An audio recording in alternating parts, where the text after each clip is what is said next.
Hello, everyone. Hello, Elise. Welcome to our very first podcast. I know, how exciting, how nerve-wracking. And we're both really, really sweaty right now. So we're just like breathing through this uncomfortableness. Absolutely.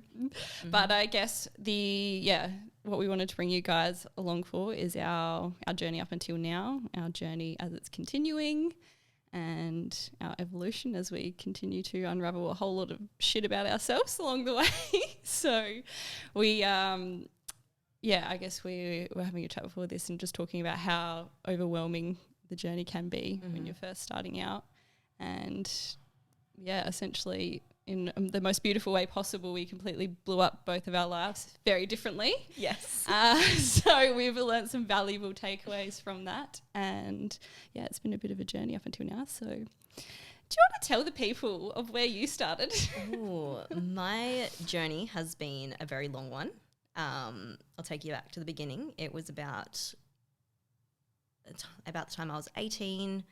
I was extremely depressed, but had no idea that is what it was.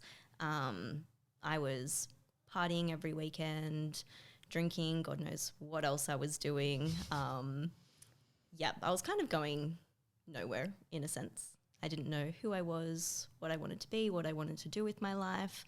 And the only thing that I did know that I wanted to do was party. So that's when my journey started. I was diagnosed with depression. My doctor pretty much told me it was just a chemical imbalance of the brain. There was nothing really wrong with me. I had no deep traumas. It was kind of just, it is what it is. Mm-hmm. So I went straight onto medication, and I did that for about 3 years up until I was 21. And I hit that point and I just was like, the medication is doing nothing to fix my depression. I'm still in the same place I was 3 years ago, except instead of feeling all of these overwhelming emotions, I was just numb. Like, I didn't feel happiness. I wasn't really sad. I was just like completely suppressed. So at 21, I went on my first spiritual retreat. Such a baby to venture into that. We love it. No, I was literally the baby by, at least 5 years. Yeah, I was the youngest one there by a mile, and it was the most incredible experience of my life. It just unlocked this world to me that I always believed, but I never really like dived into. And even like from that point to now, I still held that belief, but I was still scared to like dive into it. Why do you think you chose like the more spiritual based retreat over other options at that time? Just that's what you were more pulled to? It was just what I was pulled to. And I think what I learned at the retreat, it was a lot around like your frequency and how to raise that and what lowers that. And literally mid-retreat, I just was like, I'm going to go off my meds cold turkey because I was like, the medication is not helping me. It's lowering my frequency. In the bin. Chuck in the bin. Cold turkey. Wouldn't recommend that. Please don't do it. I guess that's the thing though, like growing up, that was just the norm. It's just like you go to the doctor, you get a prescription, and then on your bike. And like, I guess, and same for our parents, like everyone knew the best they could with what they had at the time, the knowledge that they had at the time. And that was just like what you learn growing up as well. So until you start to question stuff and like venture out of that, and that's where the goodness happens. So absolutely. And like I refused to do talk therapy. I didn't believe anything was wrong with me. And nothing was wrong with me, but I just didn't believe that there was any like deep underlying traumas there, because nothing heavy had really happened in my life. Like I had a really good upbringing. So I just really was just in denial, complete denial.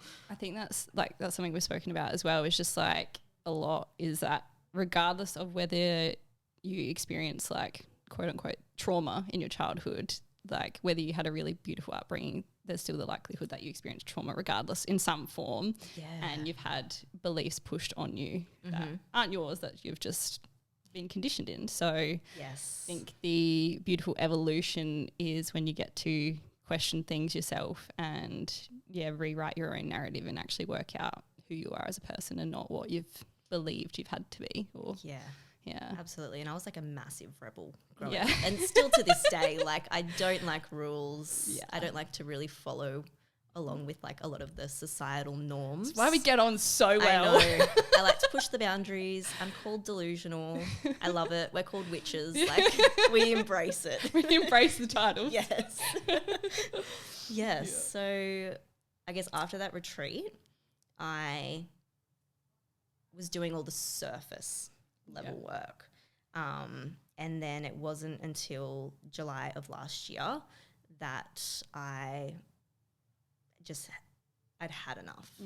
I was probably the lowest mentally that I'd ever been. Like I just didn't really want to be here. Yeah. As such, and I was just like, I continue to make the same mistakes over and over again. I'm self-sabotaging. I was just stuck. It was like quicksand, and I was like drowning after just years and years of not facing what I was going through and just pushing it aside, pushing it down, covering it up with like all of those self-sabotaging behaviors, people, drinking, drugs, like whatever it was. I was just using all of the externals to like try and make myself feel better. Yeah. So I started the very big journey of diving within, and it has been the most incredible thing I've ever done. I have realized so much about myself.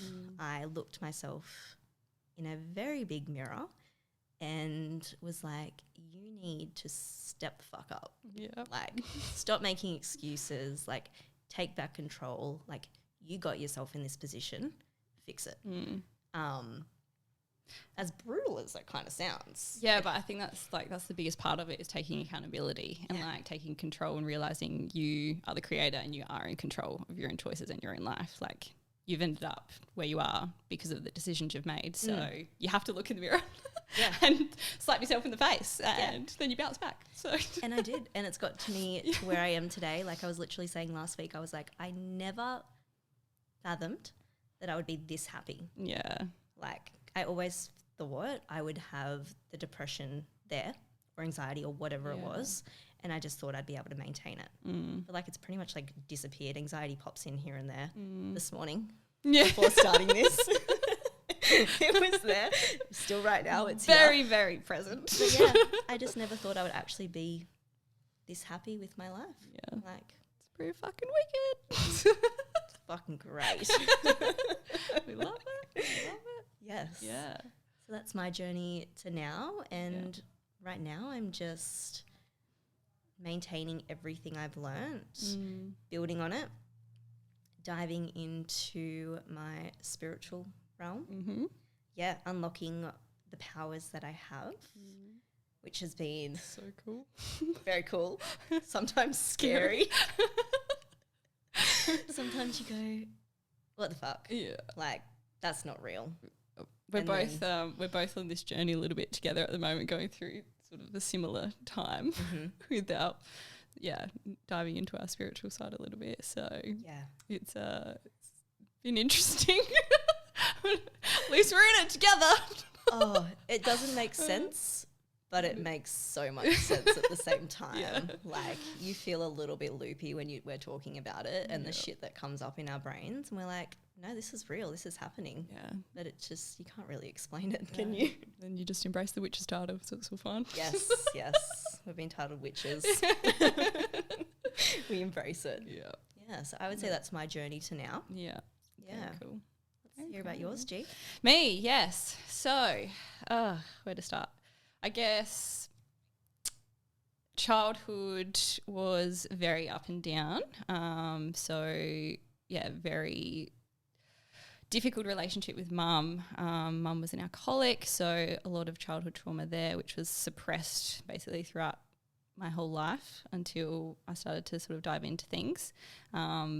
Because of that, I definitely made decisions based around safety and comfort, and then went through divorce, went through completely flipping life upside down and moving away and, selling everything, because I sort of got to a point where I'm sitting in this picture and nothing felt right because nothing felt right within myself. And I never really got a chance to work that out because everything was just pushed down. I was like the most emotionless person known to man, and now I'm like the biggest fucking marshmallow. It's ridiculous sometimes. We're still adjusting to the marshmallowness. The things we cry about now is ridiculous. Like, why am I crying this time? But it is amazing because that has just completely like transformed and just changed like every relationship in my life, with family, with friends. I'm able to meet people like on new depths that I never thought I would be able to, or that would ever be possible for me.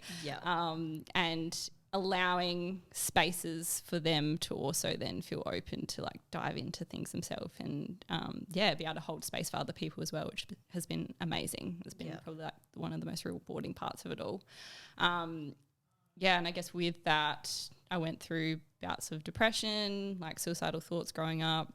Mum and dad separated when I was really early, so there was just lots of stuff which sort of just like kept piling on top of each other. And again, went to therapy, went on like antidepressants, all of that, and that was just what was normal. And I threw my antidepressants in the bin. But then I went down the rebel path of partying. So that was a heaps better idea at the time. And gone through, sort of went through waves of that because of my relationship, like with alcohol, with mum.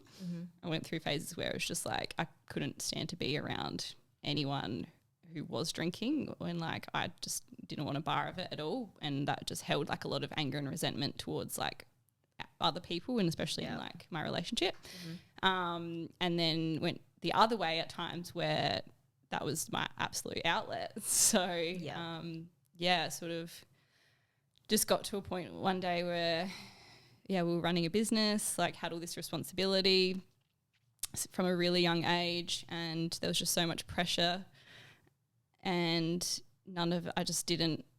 I just felt empty, completely empty, completely numb in every way possible. And although I had, from the outside looking in, I was a really happy person and had all these beautiful things that, you should be really grateful for, I was constantly questioning, like, why does none of it feel right? And then in the reverse, also questioning, like, why aren't I grateful and why aren't I happy for all of this? So I think that's what left me so stuck in that. And until the biggest thing was like I couldn't even acknowledge what I was feeling and like communicate that myself, because I didn't even have those tools or know how to articulate that. So and we weren't taught how to not at all identify what feelings were and like how they sort of shown up in your life, in your body, how to release it. That's probably one of the biggest ones, is like my nervous system was fucked. Like I wasn't sleeping, I was like just relying on caffeine, like working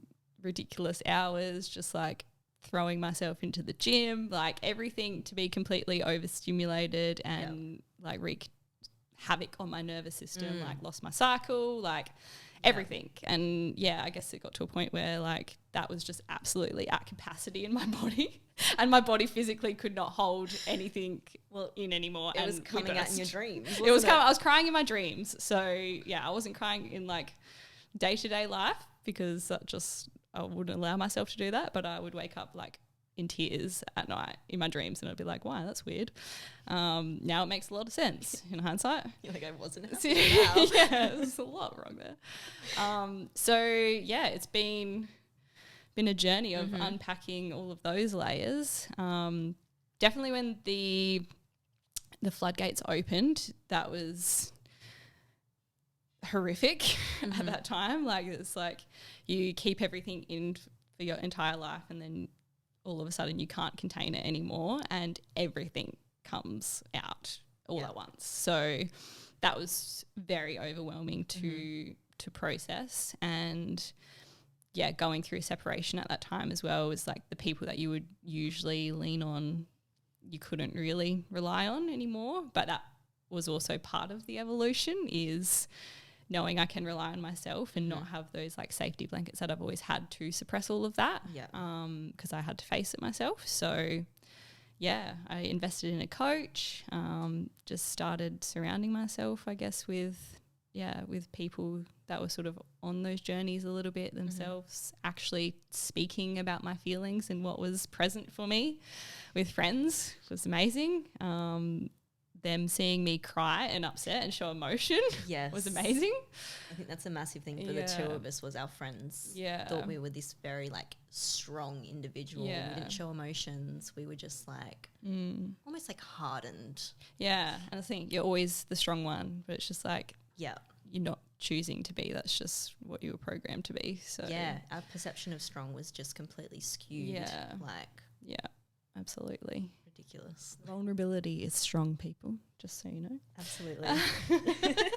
And it comes easy, like it really does now, where before the thought of even telling someone how I was feeling was terrifying. Like this would never be happening. Never be happening. We didn't think we would ever be here. No. So that was sort of the string that unraveled it all, is that I had no other choice, but I had to face it. So, and I guess a lot of the time we don't choose to face the things when we should. We wait till a big event happens, or like we're forced to, which a lot of the time is when a lot of people will dive in and start processing things and doing the work. But I guess that's the messaging, is that you don't have to wait for that either. Like, listen to your body, your nervous system, the little signals. Like, you don't have to wait to blow up your fucking entire life. Don't wait for some big event like a relationship breakdown, a mental breakdown, like whatever it may be. Like, our body tells us through every single phase, from like the beginning to the end, it's giving us signs of like something is wrong. And the more you listen to it, like the easier it gets along the way to identify it before you actually blow up your fucking world. 100%. Yeah. It's just, it becomes like second nature. Like, you're just so in touch with it, and you're just like, that doesn't feel right, not doing that. Yeah. Or like, and you need to speak something, or energy is so powerful when you begin to unpack it and understand it a lot more. What's been your biggest realizations, do you think? How much control I have over everything. Like, I literally am in control. If I don't think I am, then rethink, because you are. Like, rethink it. And just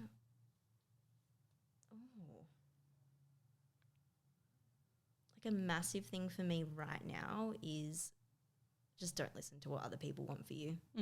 Like, look within, like, what do you want for yourself? And if you don't know, just experiment with things. Like, I just quit my job. Yeah, literally quit my job. And it's the most liberated and happy I've felt in so long, because I had, and it did take me a very long time to do it, probably 6 months, way too long. But I feel so liberated, because it's like one of the first times where I've gone, I don't know what's next, but I'm going to figure it out. Yeah. And I'm going to have so much fun doing it. Love that. And look, unemployed life is quite nice. It's quite nice. Embrace that stage. Aside from the money aspect of things, it is lovely. I think it just, through everything, just put yourself first.